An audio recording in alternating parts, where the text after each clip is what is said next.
Bienvenue pour So welcome for the interview of Under the Silver Lake, a film by David Mitchell, who's here with us. David Mitchell, hello, and thank you so much for coming along.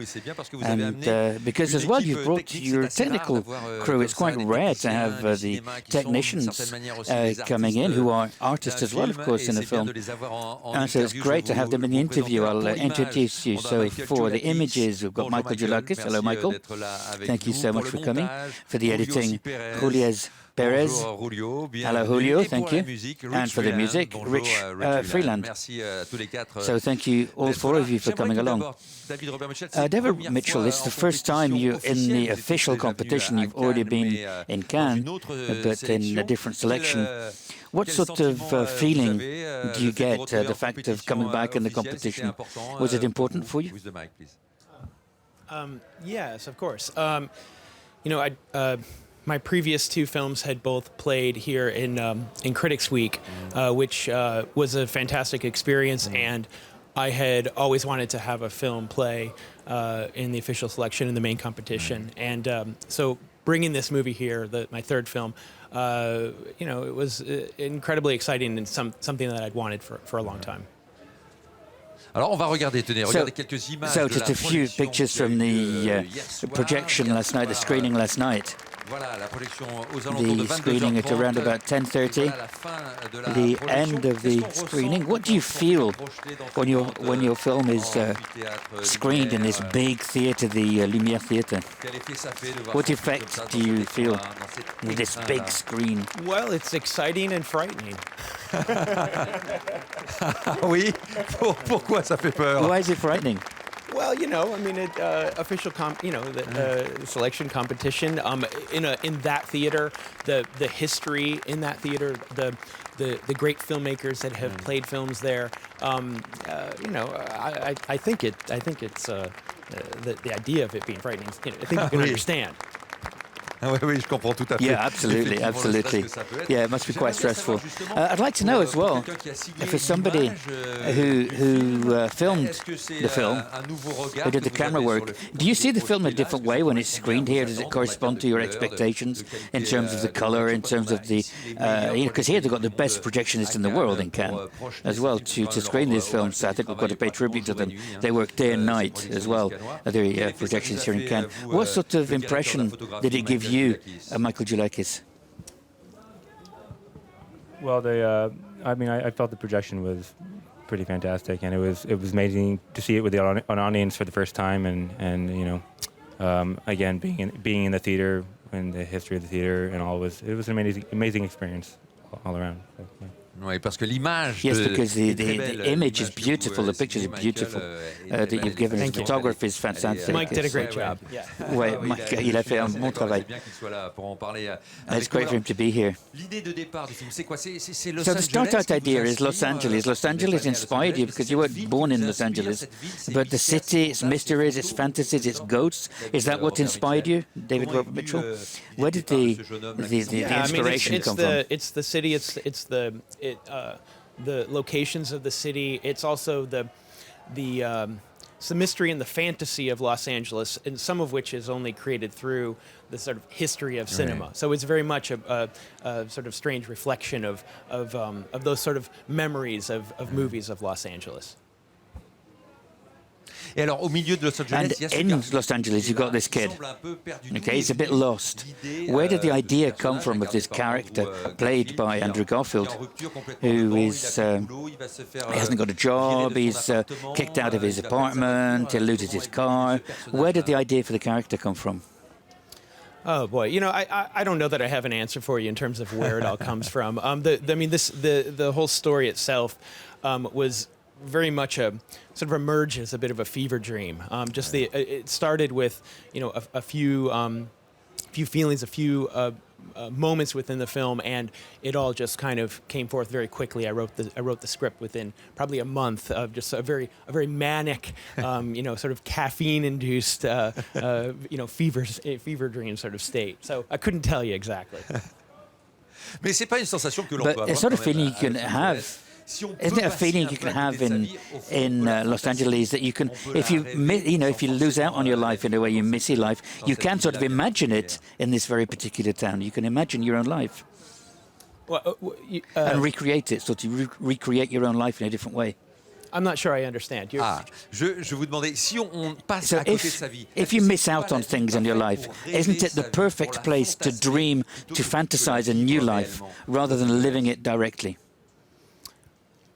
Well, I guess so. I mean, I think it's a place where people go and with these dreams, and some find, some realize them, and many don't. But it's certainly a place where people may try to reinvent themselves or have a desire for something other than what their life is. But I don't know that it's not necessarily the easiest place. No.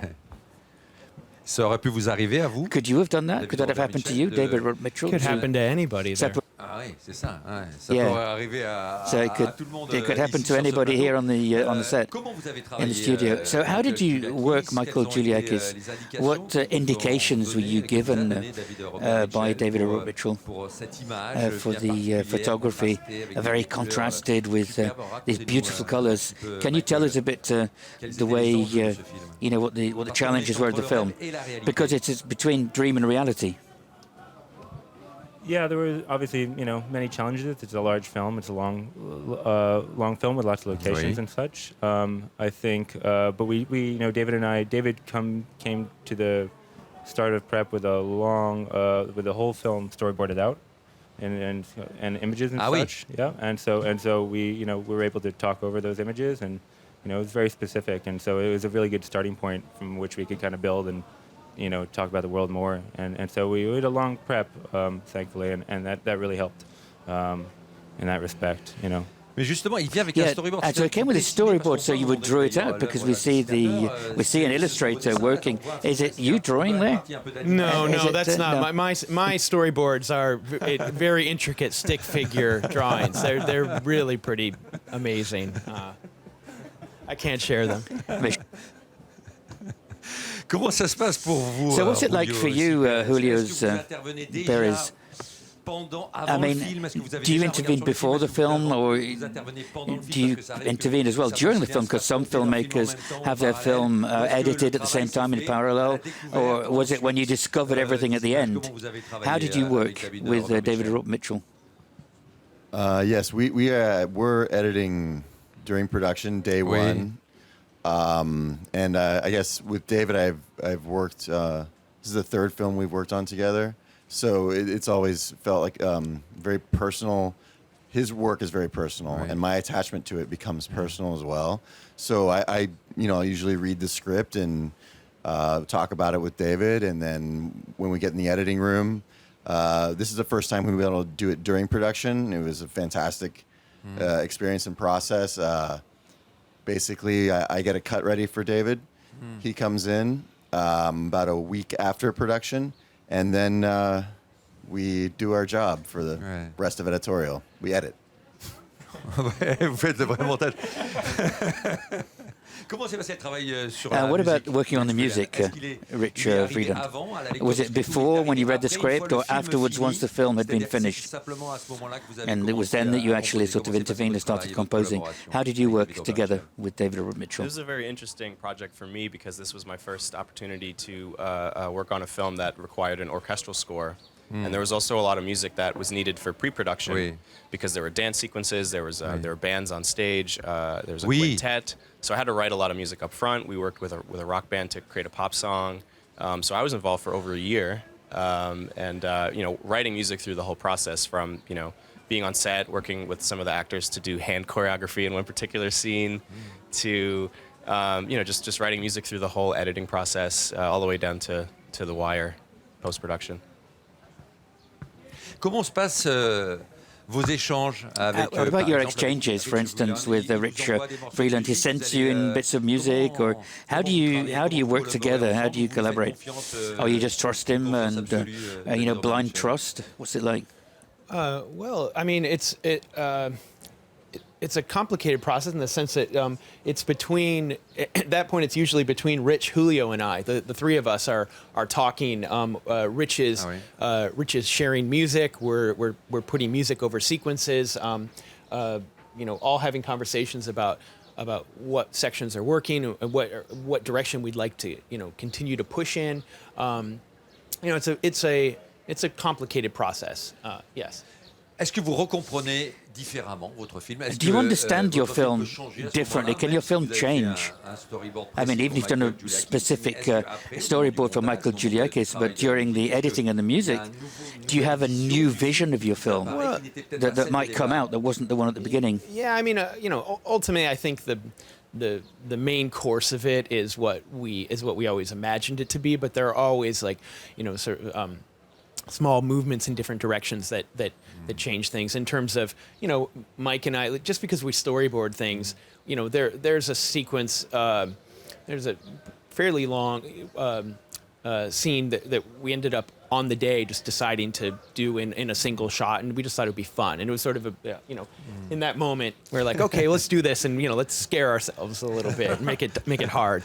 So we'll do that sometimes, and obviously, Julio and I in editorial, we're finding some different things, or a moment stands out differently, or so that certainly happens. And then Rich's music, absolutely can transform a moment. It may make something that maybe was not my favorite moment into one of the best things in a sequence. Yeah, absolutely. I mean, that's why working with really these are my friends, and they're very talented people, and that's their contributions absolutely can help shape and to change certain things within the film.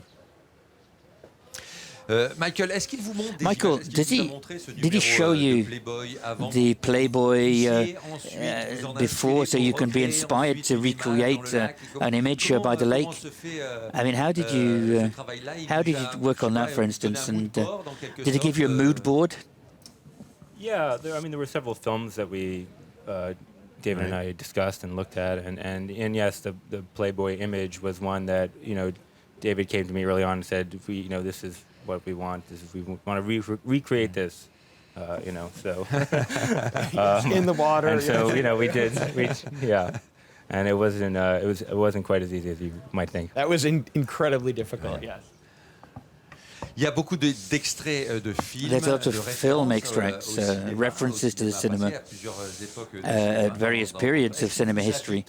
Are these references that are there in your mind all the time when you're filming, David Robert Mitchell? Yes. Which ones? Which are the strongest honestly, ones? that's a tough question. There are so many. Some of them are they're sort of the conscious mind. They're very specific references. And there are many that are really just felt. It's more the cumulative effect of a lifetime of being obsessed with movies and watching these things. So many of them I'm aware of at the moment, and then there are others that I sort of find them as we go, or become aware of them as I watch them. Merci beaucoup. Well, thank you very much, David Robert Mitchell. Thank you, Michael Giuliakis, Julio Perez, and Rich Freeland. Thank you all very much. I hope you have a great festival under the Silver Lake. We're going to be talking about it in a few moments in the press conference.